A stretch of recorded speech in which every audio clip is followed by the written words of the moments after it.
morning, ladies and gentlemen. My name is Shelby Coriati, and I'd like to, on behalf of Florida Hospital Tampa, I'd like to welcome you to our National Cancer Survivor Day Luncheon. It's so wonderful to stand before you today. I actually am a 13-year survivor, and I know, thank you. I very much understand the battle, and what I know is we all have the same battle, but we also battle it differently. I have the pleasure now to introduce our guest speaker. She comes into our homes each and every evening, sharing news and information on how to stay healthy or what's going on in the latest in medicine. She's a 12-time Emmy Award winner, and we are also welcoming her into the family of survivorship. Please welcome Linda Hurtado. I'm Linda Hurtado, for those of you who don't know who I am. I do the 5 and the 5:30 news for ABC Action News here in Tampa. I'm also the medical reporter, which is a beat that I've done for 10, 12 years, and I just love it. I'm also a cancer survivor, just like all of you. And not only am I surviving, but now, about a year and a half out, I feel thriving. And I want to start to say that I feel a little funny standing up in front of you all today talking about being a cancer survivor on National Survivors Day, because we're all survivors, and my story really isn't any better than anybody's in this room, that we're all unique and we all have our own journey. And I think that perhaps the reason I was called to come up and speak today is because, I am a public person, and my family, who, if I can introduce real quick, we all went through this in the public eye. And so maybe we have a different perspective that we can share. Thanks to my sister-in-law, Darlene, and her mom, Elaine, my husband, Jorge, and Jackie and Jillian, my daughters, for coming, because they've been a big support to me throughout this whole thing. So I've been asked to share a little bit of my story with you guys. And like I said, all of us have our journey and our story, and it's all important. And I know that as a reporter, because that's what I do every day. I spend every day finding people in our community that have an important story to tell. And I tell their story and hope that their story will teach someone else something that will help them in their journey of life. But today, my story. We made the choice to go public with my breast cancer for a lot of different reasons. One, because I was the medical reporter. But to understand how difficult it was, I want to tell you a little bit about the background. Breast cancer to me was also this devil in my life that was following me. I was afraid of it most of my life because it killed my mother, and it killed her slowly over 10 years, and I watched. It was tormenting, really. And it injured my grandmother. It didn't take her life, but she did have breast cancer. So that's why I feared it. And I feared that one day it was going to catch up with me. You guys, raise your hand if you had cancer in your family, and you know that fear, right? It's always there. But now when I look back, I realize that fear was actually a good thing, because that fear is what made me really conscious of my health. And I started getting mammograms when I was 35, and I had to argue for that, trust me. All insurance is going to pay for it, and you're too young, and and I had to argue. My mother had it, my grandmother had it, and I'm getting a mammogram, and if you don't give it to me, I'm going to go to the next doctor who will. And I'm really glad I did that, because at 40, they started following a suspicious area. How many of you have heard that? We have a suspicious area, right? Okay, well, I got that news at 40. A group of calcifications, and we want you to come back every 6 months, and we're going to follow you with diagnostic mammograms. So, it starts rolling. It's every 6 months you worry, and you go get the test done, and you're sure it's going to be okay, but there's always that fear, and there's always that fear of the day that they say something different. It's a roller coaster ride, right? Ladies, for all of you who have been there. Well, eventually I said, enough of this, okay? I'm going to go get the BRCA test. Most of you know what the BRCA test is, right? It's a genetic test. And I said, before I decided to get this test, I wanted to have children, and I wanted to know what I was going to do if it came back positive. So I was at the point in my life where I said, if the BRCA test comes back positive, I'm going to have a double mastectomy. I was married at the time. My husband was supportive. He said, yes, absolutely, let's do it. So we went and we got that genetic test. And it came back negative. So we were like dancing in the street. Remember, my mother had it, my grandmother had it. So to me, that was like, be gone, devil. I am done with you. I am free, right? We just started living our life happily. And I was so sure that breast cancer was not going to be in my future that I almost skipped getting my yearly mammogram. I was like, hey, I'm 44, I'm BRCA negative, it's all good, I'm not going to get it. And the only reason that I got it was because here I am, this health advocate, right? And I'm always telling women, go get your mammogram, go get your mammogram. Don't be in denial, don't be too busy. I know we're working moms, you got soccer practice, you got school, you got this, you got that.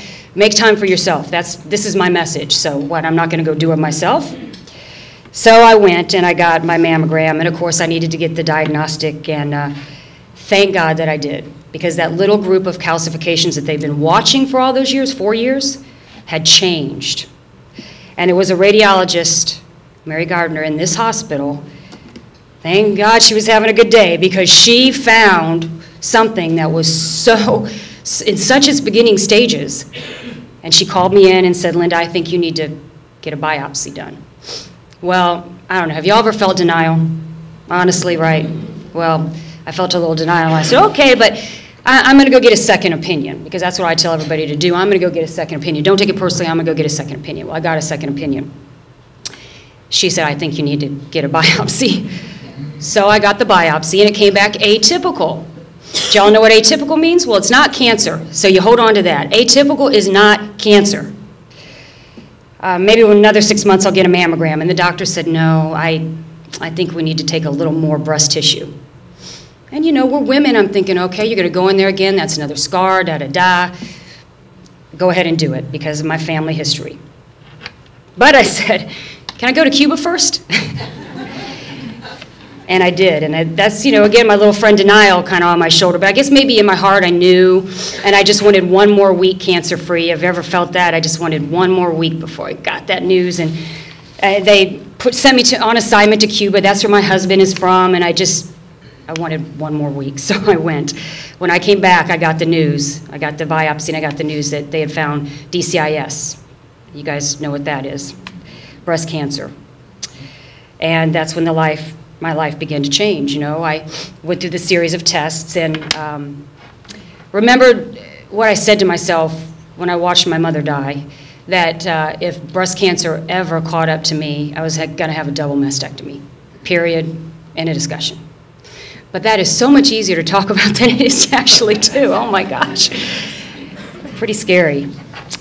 But my husband, thank God, was supportive. And really I thought, you know, if we can get through this together, it's the best thing. And that's what we decided to do. So after I made that big decision, then I had to decide about whether or not I was going to share it with the public. There were a couple of reasons. Let me go back a little bit. After making my decision, many people told me that a lumpectomy would do, and that a double mastectomy was kind of unnecessary and over the top. And I'm sharing this with you because, as Shelby said, everybody has their own journey, and you have to make your own decision. And once you make it, that's it. Stick to it. You know, I wanted to do this, and really one of the reasons why that pushed me over the top is sitting right over there. So I want to talk about Shelby a little bit. She called me out of the blue. I didn't know her. She got my number from Teresa, which I told Teresa was fine. She runs the breast center here. And when you're diagnosed with cancer, I guess you have 1,005,062 questions, and you just need someone to answer them. And so really, she sat on the phone with me for 30, 40 minutes and just answered all of my questions, unbiasedly. And she never once said, you know, come back to Florida Hospital, because at this point I was seeing someone else. She just answered my questions. But at the end, she did say, before you make a decision, I just think you need to talk to Dr. Charles Cox. Just talk to him. I'm not trying to influence you any other way. I just want, you still have questions, so talk to him.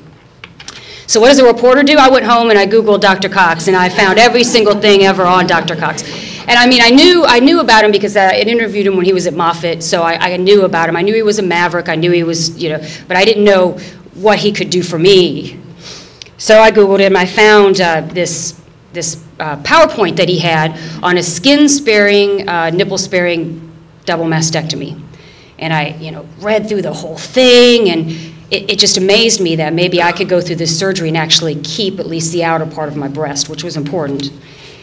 So I knew the answer to all the questions before I even went to see Dr. Cox because I did all my homework. But when I did go to see him and I talked to him, I don't know if you've ever had this moment. It was like this weight just lifted off of me and I felt peace. I felt peace for a number of reasons, you know. I felt peace without the Xanax for the first time in a long time. You know, because I found, first of all, I really liked him. He had the good bedside manner that I needed. It was a surgery. I felt, I can do this. It's what I want to do. It was the answer for me, not for everybody, for me. And so I felt this peace. Then once that decision was made, I had to decide what I was going to do about telling the public. And the reason why is because I'm the health reporter, right? And I've spent an entire career convincing people to share their most intimate details with me. You know, invite me into the OR and let me watch as you have surgery, you know. Invite me into the NICU. I mean, this is what I'm convincing people to do every day. So am I going to trust all these same people, you know, with my truth? It was October, of course, Breast Cancer Awareness Month. And the station had just spent a whole bunch of money on billboards because Oprah was going away and now Ellen was going to be the new Oprah. So we had these billboards in Tampa and here's Ellen DeGeneres' face and here's my face and we're smiling to everybody and it's like, hey, join us at 5, we're going to be the best part of your day. And so people are going to tune on ABC at 5 and I'm not going to be there. And they're going to be like, what's going on? So I had to decide what to do. My bosses were very good about it. They said, we'll do whatever you want to do. You can disappear for 5-6 weeks and not say anything and that's your right. Or, you know, you can tell people as much as you want to tell people. What do you want to do? And I thought, well, I have to do what I ask everybody else to do. And that's tell the truth and tell the whole raw story. And if you've ever seen the story, you know, it was pretty raw. I cried through half of it and it was very hard to do. But I'm glad I did because it allowed me to reach a lot of women. And I believe in telling the truth. I received so many emails after that, it was crazy. And I'd like to share one because I think it sums up why I went public. It says, Linda, we've been watching you on the news for a very long time, but when you gave your own story about your cancer, we prayed and listened to you. My roommate and I went for our yearly mammograms and they found something. We went to Moffitt and they were great. My roommate had stage 2 breast cancer, so she went and found stage 2 breast cancer because I motivated her to get out there and get a mammogram. Dr. Lee cut it out. It took 2 lymph nodes out. They were negative. She will go through 5 weeks of radiation and has great spirit. She's doing well. My test showed I needed a biopsy, which I will do Wednesday. I'm sure I will be fine, but I just wanted to thank you for sharing and reminding us to keep in check. Thank you, a viewer. So to me, I was like, oh my gosh, if I could save one woman's life, it was worth putting it out there and having everybody stare at my breasts when they see me out in public, like, oh, that's what they look like now, you know.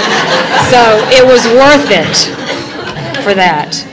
You know what, Angelina Jolie just shared her story recently, right? And doesn't that make you think about it, right? So sometimes, and you know, I'm no Angelina Jolie, but at least in the local Tampa Bay area, people recognize me. And so if I made people go get a mammogram because of sharing my story, it was worth it. And that's what I want to tell you all. If you share your story, whether it's at a support group or it's in line at school picking up your kids or taking your grandkids somewhere, whenever you have a platform to either do what Shelby does, and that's answer people's questions who are newly diagnosed, or talk about your treatment, because all of you now have done a lot of research, because we all do once we get diagnosed. Now you're empowered with this information and this knowledge. And if you came here and you were happy with the services, you share that with people, because people need to know. Like, if she had not told me Dr. Cox, I don't think I would have even picked up the phone and called him. So we have an obligation as survivors to pay it forward any way we can. Maybe you don't have a TV show, but you have friends, you have a support group, you know, you have fingers that can reach out and touch somebody. And that's what I would say all of us as cancer survivors need to do. I also get a lot of requests from women on where they can go if they don't have insurance. And I want you to pass on to everybody. I put together a website, pretty easy to remember, takingactionagainstbreastcancer.com. And there's a whole page on there that lists the state and the local and national resources for women that don't have insurance to get mammograms, because that's where it starts. You got to get your mammogram. And saying, I don't have insurance, I don't have the money, is a great way to be in denial. So we have to help women. If you ever hear some woman say, I can't afford it, reach out to her, send her to my website, send her to my TV station, because especially women in their 40s, we know that, need to start getting their mammograms. Well, that effort really became part of my healing. You know, taking the focus off me and putting it on helping others really helped me heal. Because I think I found a positive in what was otherwise very negative. And it helped me get over depression, because let's face it, we all get depressed in the beginning because life is going to change. And at the beginning, you don't know that change is sometimes powerfully good. But this doesn't look that way in the beginning.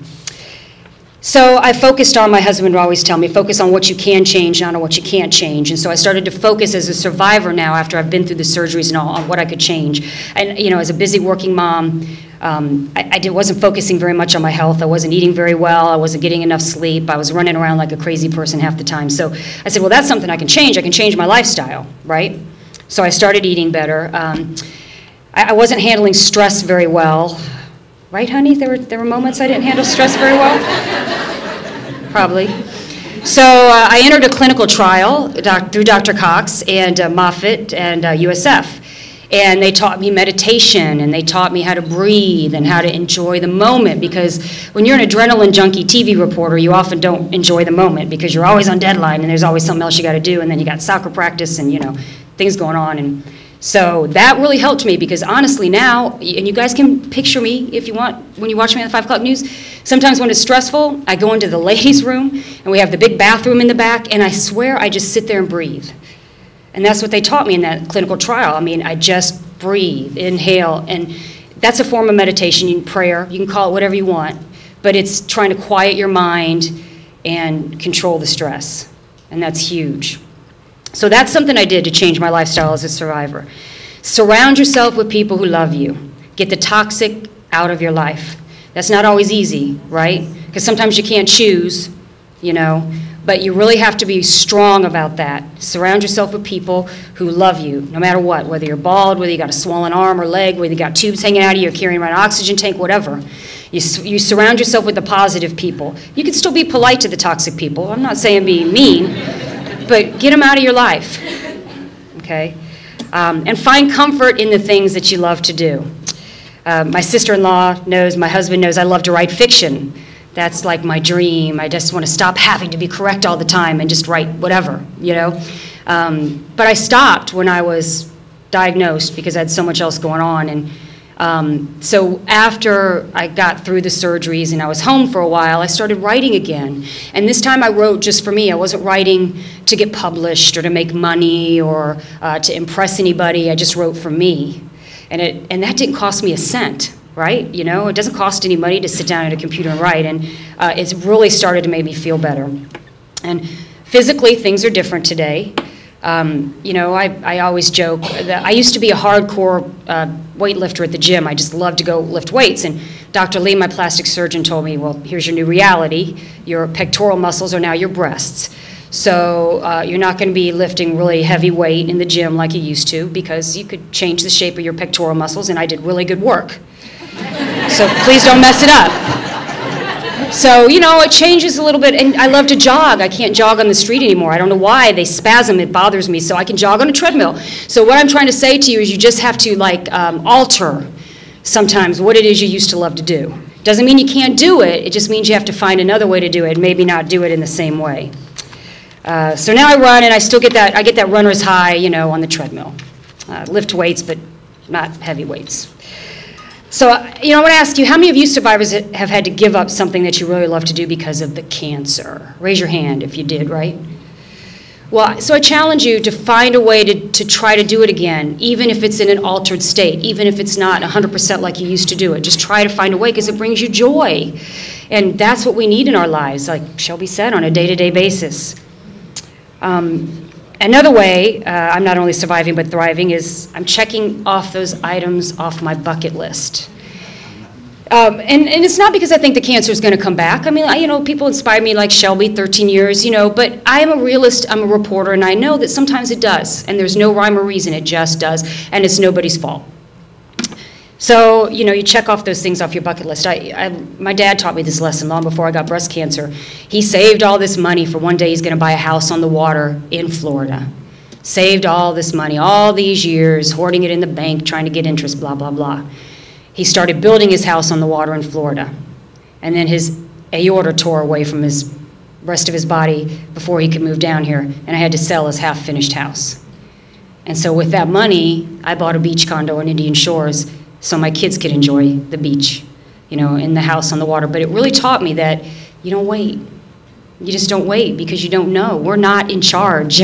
We're not calling the shots. So do the things, you know. I took my kids to New York City this summer because I love that city. I wanted to be the one this summer, whatever. When did we go? March. Okay, not summer. But I took them to New York because I wanted to be the one to show them the city. And I'm like, I know it's going to cost money. We'll find a way. We'll not do something else. I want to drive into the city with my kids and have their eyes grow huge at the sight of New York City. That just was important to me. So we did that.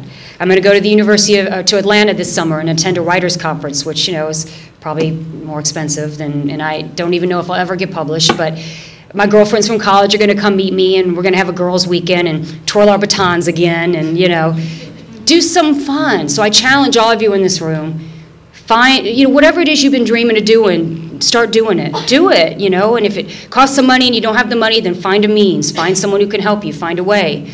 Because that bucket list, boy, you know, if you wait, like Shelby said, or you were saying, it might not even be cancer. It might be the semi coming around the corner that smacks you. So find a way. Cancer has taught me a lot of things. I just want to close with a couple of things that it has taught me. It taught me that you can face your worst nightmare, because breast cancer was mine, and survive. That my husband loves me like he vowed he would, for better, for worse, in sickness and health. That there are kind bosses out there that will support you through it. I worried about losing my job, you know, but I didn't, and they're still very supportive. That family is the net below the high wire that you're all going to have to walk one day. That I have more friends than I could have ever imagined.